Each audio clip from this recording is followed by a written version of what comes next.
Hello అండి. ఈరోజు బాబు hostel దగ్గరికి వెళ్తున్నాము. బాబుకి హాల్ టికెట్ ఇచ్చారని ఫోన్ చేశాడు. సరే అని రమ్మంటే అవుటింగ్కి ఇస్తారంట. 1 అవర్ 2 అవర్స్ కానీ 1 అవర్ కానీ బయటికి వెళ్ళి వాళ్ళకి కావాల్సినవన్నీ కొనుక్కొచ్చుకోవడానికి ఇచ్చారు ఈరోజు. సరే అని ఇంకా మా వారు నేను కలిసి బాబు దగ్గరికి వెళ్దామని ఇట్లా ఒట్టి చేతులతో ఎందుకు వెళ్తామండి హాస్టల్కి వెళ్ళేటప్పుడు పిల్లడు తినటమే చాలా కష్టం కదా.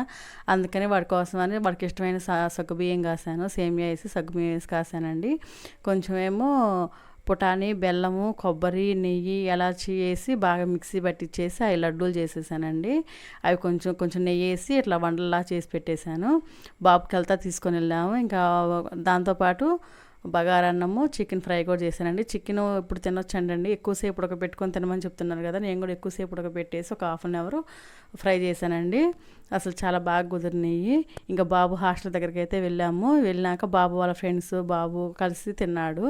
ఎందుకంటే ఈరోజు హాస్టల్ చాలా ఖాళీగా ఉంది కదా. ఎందువల్ల అంటే అందరూ అవుటింగ్ పేరెంట్స్ అందరూ వచ్చి చక్కగా బాబు వాళ్ళని అవుటింగ్ తీసుకెళ్తున్నారండి. అందుకే ఈరోజు ఖాళీగా ఉంది మెస్ అయితే వచ్చేసి. చాలామంది పేరెంట్స్ వచ్చారండి. వీడియో కనుక నచ్చితే లైక్ చేయండి, సబ్స్క్రైబ్ చేసుకోండి మన ఛానల్.